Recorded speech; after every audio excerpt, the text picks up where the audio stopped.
Fat loss shouldn't be so freaking hard. Not when you have the right peptides and the right science to back it up. Today, I'm breaking down what those best peptides are for 2026 and exactly how to stack them. But here's what most people get wrong. There's no single best peptide. The strongest one ever created is actually failing some of our patients. Why?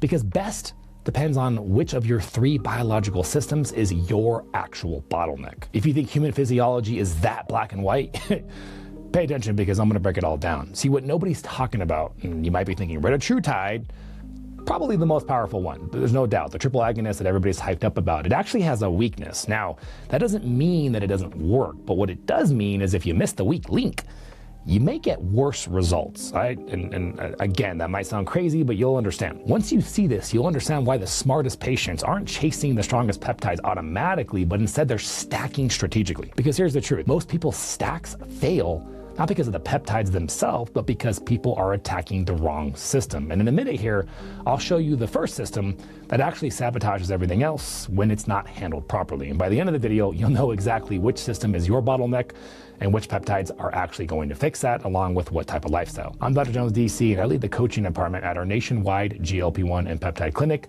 where I work alongside our prescribing physicians, helping patients optimize their protocols. And I've coached thousands of patients through peptide therapy protocols, and this passion comes from my own journey of losing over 100 pounds and struggling for a very long time before I figured out how to keep it off. So what I'm about to share with you is exactly how we think about peptide stacking in our clinic, not random combinations from Reddit, but a systematic framework based on what we're actually seeing work with real life patients. So let's get into this. So let's break down each system, starting with the one that trips up even the most powerful peptide users. Here's how I explain to my patients. Your body has three separate biological systems that control whether you lose fat or not, and they work in a specific order. System number one is appetite control. This is your brain's hunger signals, your food chatter, your cravings. If this system isn't handled, nothing else matters. You'll just eat back everything that you're trying to lose. Now, system two is fatty mobilization. This is your body's ability to access your stored fat and release it for energy. And in our world, insulin resistance is the usual primary reason why the system gets stuck. And for a lot of people, especially those with PCOS, menopause, metabolic issues, this system is completely broken and their fat is literally locked away, usually because insulin signaling is keeping that door shut. And then system three, metabolic enhancement. This is your body's ability to burn that fat once it's released, AKA calorie deficit, but there's a little bit more to it, but that's a simplified understanding. Your mitochondria, your cellular energy production, how fast your body burns energy. Now here's the critical insight that most people miss. These systems, they work in order. If your appetite isn't controlled, fatty mobilization peptides just make you more hungry. If your fat isn't mobilized, metabolic enhancers have nothing to burn. Now that one gets a little tricky because they will burn, but they might not burn exactly what you want to burn. That's the point. This is why random stacking fails. People throw AOD on top of a GLP-1 that isn't working, or they add exercise mimetics when their appetite is out of control and they wonder why they wasted their money. So let me show you how each system actually works. And as you listen, keep asking yourself, which one is my bottleneck? Because we're starting with the one that trips up even the most powerful peptides. Now let's apply system number one, appetite control, because this is where I need to explain why retatrutide is failing some people out there, and you might be one of them. So with the foundation, GLP-1 medication, semaglutide, tirzepatide, retatrutide, they work by turning on switches in your brain that influence hunger signals. They slow down how food actually leaves your stomach so that you feel longer, and they support how your body responds to insulin. And most importantly, they help quiet what we all know as food chatter. Now, food chatter is that constant mental noise around food, thinking about your next meal while you're still eating, opening the fridge when you're not hungry, that voice that won't shut up about snacks. And for a lot of patients, this is a real struggle. This is the main struggle. And it's why we focus on appetite control as a skill, not just white knuckling through willpower. Tirzepatide, a dual agonist, means you turn on two hormone signals, GLP-1 and GIP. Patients in our clinic often report significant relief from food chatter, and for many, it substantially reduces that mental noise. Now enter retatrutide, the triple agonist, meaning it activates three hormone signals at once. It adds a third signal, glucagon, a hormone that helps your body release stored energy. And glucagon is exciting because it helps balance insulin. It signals your body to release stored energy. Research suggests that it stimulates fat breakdown. And it may even help preserve muscle mass. That means you're burning more of this and you're maintaining more of this. Up to 24 to 29% body weight loss in phase 2 clinical trials, and phase 3 is looking just as promising. At 48 weeks, that's extremely fast. So why would anybody get worse results on retatrutide? See, here's the twist. It's not the fat loss side that's the issue for some people. Here's what we see pretty frequently. Retatrutide's glucagon activation is amazing for the fat mobilization, but based on what we're seeing with some patients, appetite control experience can differ significantly from tirzepatide. Some of our patients who switched to Reta reported feeling that they had much less mental control over the food that they did when they were on tirzepatide. And the problem, if your appetite isn't controlled, and you're still eating specific amounts of food, the metabolic benefits, they get completely overridden by an increased calorie intake, because there is something important about that calorie deficit or calorie surplus that you think you're in, but you might not be. Both ways, by the way. You're mobilizing more fat, but you're also eating more. The net results, worse outcomes than the weaker medication. This is why I said strongest peptide can fail people. It's not about the strength, it's about which system are you trying to target? Which system do you need to be targeting? Now, if this is starting to click for you, if you're realizing that your current protocol might be targeting the wrong system, this is exactly what we help people figure out in our free discovery calls, where our patient advocates can look at your specific situation and help you understand what's actually going on. You can click the link in the description, or you can text the number on the screen if you want to explore that. But let's get back to the education piece here. Let me show you the solution to this retatrutide problem, because once you see the logic, the stack order, it starts to feel a little more obvious. Okay, so what we found that works incredibly well in our clinic is stacking them. Of course, please always under medical supervision, customized to an individual patient like yourself. Lower dose retatrutide to keep that glucagon activation, the fat mobilization, the potential muscle preservation benefits, plus tirzepatide for what we observe as superior food chatter control. I personally love this stack and feel like this is the holy grail for ultimate results. In our clinical experience, patients get the metabolic advantages of the triple agonist without sacrificing the mental control that makes weight loss sustainable. Best of both worlds. This is what I mean by strategic stacking. It's not about finding the strongest peptide. It's about covering your systems. Now, here's the bridge for people thinking, okay, but what if I can't do injectables? If you can't do injectables or don't tolerate GLP-1s well, guess what? We have tesofensine as an oral option that we use in backup situations. It's a medication that raises 3 brain chemicals: dopamine, norepinephrine, and serotonin. Now, this was originally studied for Alzheimer's, but they discovered it crushes appetite as a side effect. What's unique about it is how it works. You see, it may address both physical hunger and emotional eating patterns. That mental, emotional hunger that GLP-1s don't always touch, this is what makes tesofensine unique. Now, if that appetite control piece is starting to click for you, if you're realizing that food chatter is the real battle, hit that subscribe button right now, because we put out 4 videos per week breaking down GLP-1s and peptides in a way that you probably don't hear on your day-to-day YouTube scrolling, because we break it all down in a way that actually benefits you. Okay, so here's the bottom line on system 1. Appetite control is a gatekeeper. If this isn't locked down, systems 2 and 3 won't save you. And in system 2, you'll see why eating less still doesn't guarantee that your body will actually give you access to the stored fat. Now that appetite is controlled, what comes next? And this is where it gets really interesting for patients with PCOS, menopause, or stubborn metabolic issues: fat mobilization. I like to do this time to time. And this is where I need to clear up massive confusion here. Appetite suppression is not the same thing as fat burning. Just because you're eating less doesn't mean your body isn't going to tap into and burn your stored fat for energy.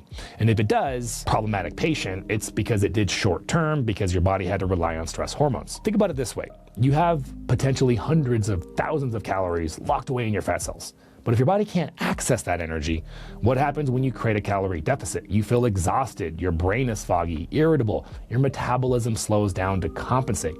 Those stress hormones that rise as a consequence will give you the short-term fat loss, but it only goes so far, and this is why many patients plateau so fast. This is why some people can eat almost nothing and still struggle to lose fat. That fat is locked. The body would rather slow everything down than release it. And I call this artificially induced metabolic flexibility. This is actually the opposite of metabolic flexibility, which is your body's ability to efficiently mobilize fat to meet energy demands and burn it. burn it when needed, and not burn it when it's not needed. For a lot of people, this system is completely broken. Now, this matters big time. If you have PCOS, autoimmune conditions like Hashimoto's, or any really autoimmune or inflammatory condition at all, this will be a huge problem for you. I can almost guarantee it. Peptides that we're going to talk about today, like AOD, total game changer for you. Research shows that these conditions share something in common. Impaired fat mobilization combined with chronic inflammation. Your fat cells are essentially locked out and your body is under constant metabolic stress. Now, fasting should help, right? Fasting is one of the best ways to force your body to tap into those fat stores because it lowers insulin levels. But here's the nuance. Fasting can elevate cortisol, and for someone with PCOS, autoimmune conditions, that cortisol response can be very problematic depending on their baseline stress levels. More inflammation, more stress on an already stressed out system.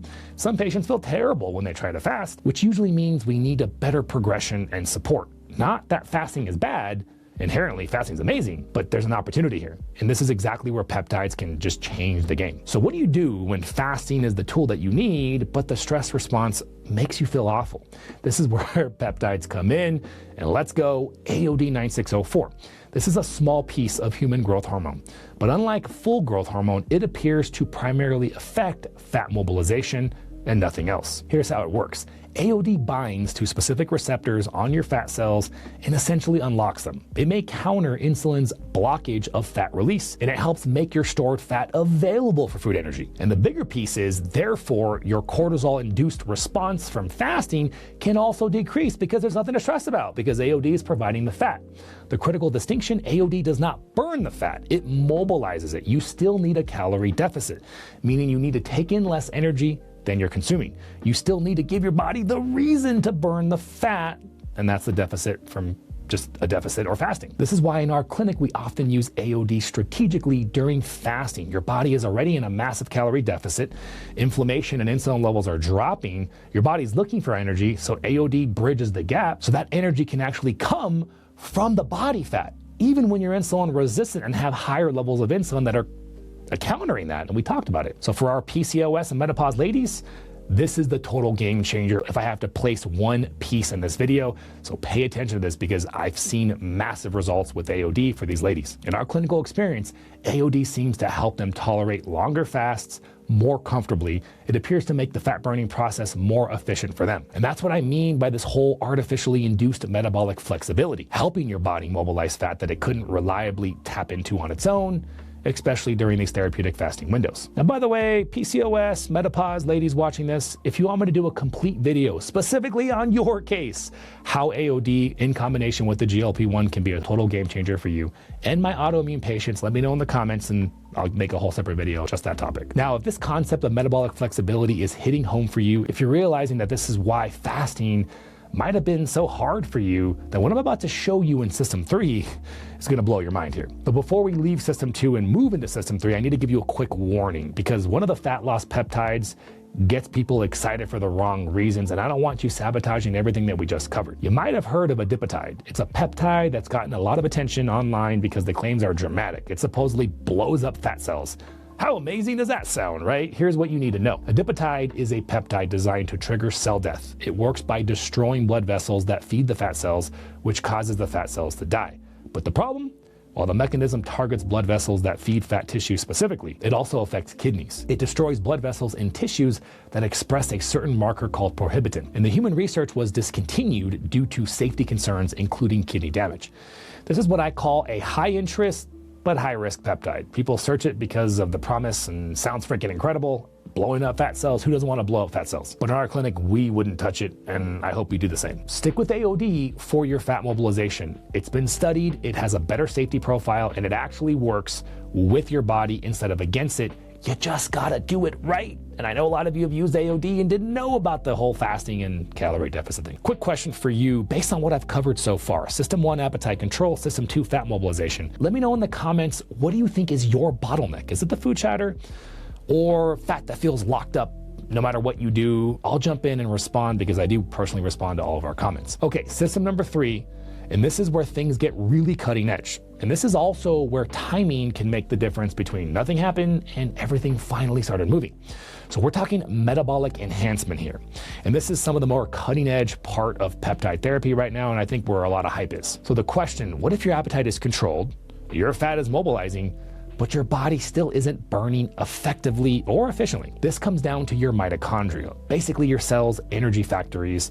If your mitochondria are sluggish, damaged, or just not firing optimally, you're leaving fat loss on the table. System 3 peptides enhance your body's actual ability to burn fat. And here's what people usually overlook. When you use these matters just as much as which ones you use. So let's start with Sloop 332. Put this in the metabolic reset bucket. This is what researchers are calling an exercise mimetic, meaning it turns on some of that same energy burning pathways as cardio exercise. It works through a target called ERR alpha. Essentially, it signals your cells to build up their energy factories and put your body into what researchers describe as an enhanced oxidative state. Basically, higher cellular calorie burning, even at rest in the mouse studies. Now here's important context. Sloop 332 has only been studied in mice so far. There isn't much human clinical trial yet, but the animal and lab data is promising enough that doctors are already utilizing it with select patients closely monitored during metabolic reset phases. It's oral, and based on the mechanism, it may work in the background to support mitochondrial function while you're restoring baseline metabolic health, because part of that reset process means you gotta eat more food. So having your mitochondria be able to burn more calories in the background limits any potential fat gain during that reset. And then there's 0304. This peptide turns on the AMPK pathway. AMPK pathway is sometimes called the metabolic master switch. When it's activated, your body thinks it's in a low energy state and it ramps up fat burning to compensate. This one has actually been in a phase 2 human trial data, which is pretty awesome. It's oral, once a day, very convenient. Here's the key though. We use 0304 after the reset. Once your metabolism is healthy and you're in an active fat loss phase, 0304 can supercharge the process. Using it too early when you're still in a metabolic reset, aka your metabolism has slowed down from undereating. And the metabolism, it's not gonna recover. You're gonna make it worse. And it's like flooring a gas pedal in a broken car. You gotta rebuild the engine first. I wanna quickly mention MOT-C, because you can think of MOT-C and 0304 as essentially, for all intents and purposes, the same thing.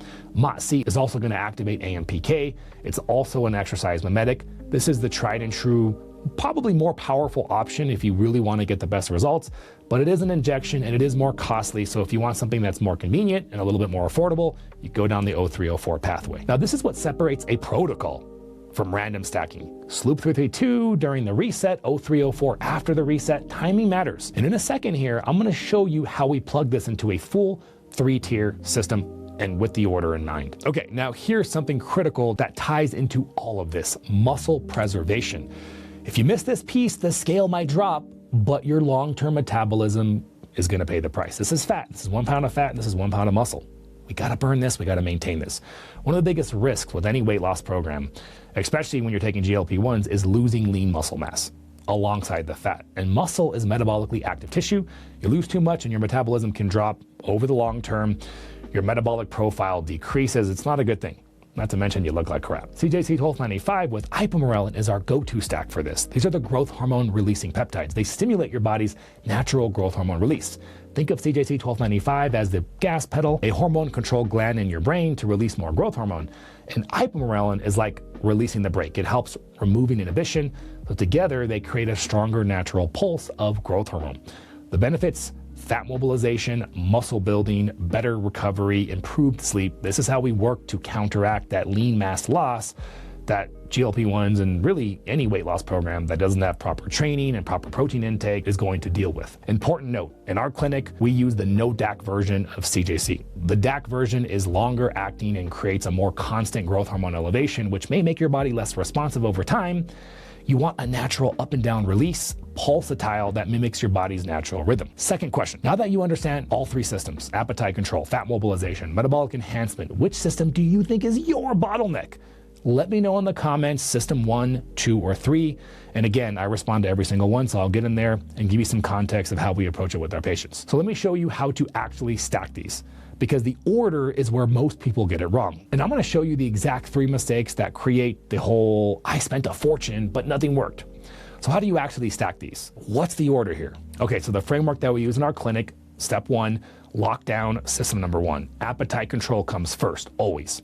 Whether that's tirzepatide alone, the Reta plus tirzepatide stack, or Reta only, or maybe it's tesofensine, or maybe it's tesofensine with a GLP-1. By the way, you can stack those two together as well. Your food chatter needs to be handled before anything else is really going to improve. Okay, step 2. System 2, when you're ready to fast aggressively, once appetite is controlled, AOD 9604 becomes incredibly powerful. It helps make stored fat more accessible so that you can push longer fasts without crashing. And this is especially important for our PCOS and menopausal and autoimmune patients. And in our experience, AOD helps them benefit from the therapeutic fasting with less stress on the body. Step 3 is layer system 3, which is what phase are you in? If you're in a metabolic reset, building a damaged metabolism, Sloop 332 works in the background to support mitochondrial function. Once your metabolism is fully healed up and you're eating much more food without gaining weight, we can activate and increase fat loss rates by adding something like O304 or MOT-C. And throughout the program, if muscle mass is a concern, you can always add CJT 1295 at any step in the process. So let me tell you the mistakes that I see constantly. And if you catch yourself in any of these, it explains the whole plateau situation. Mistake number 1, adding AOD before appetite is controlled. You mobilize more fat, but you're still overeating. Net result? Nada. Mistake number 2, using O304 during a metabolic reset instead of afterwards. You're flooding gas in a broken engine. And then mistake number 3, chasing the strongest peptide without understanding the systems. This is the retatrutide trap that I started this video off with. Strongest doesn't necessarily mean it's best if you're not addressing your specific bottleneck. The stack isn't a one-size-fits-all thing. It depends on which system is your bottleneck, which phase that you're in, and what conditions you're working around. Okay, so you've got the framework, 3 systems, the peptides that target each one, and the order that actually works. But here's the reality. Knowing the framework and executing it and with the right dosing, timing, and adjustments for your specific health issues, your insulin resistance, your stress, your inflammation, using your labs, that's a whole different beast. Which peptides do you actually need? What doses, what timing, how do you adjust them, and how do you co-manage other conditions? That's exactly why we offer our free discovery calls. You can book a call, you'll get to speak with one of our patient advocates. They're going to walk through your health history, what you've already tried, what's worked and what hasn't, and your long-term health goals.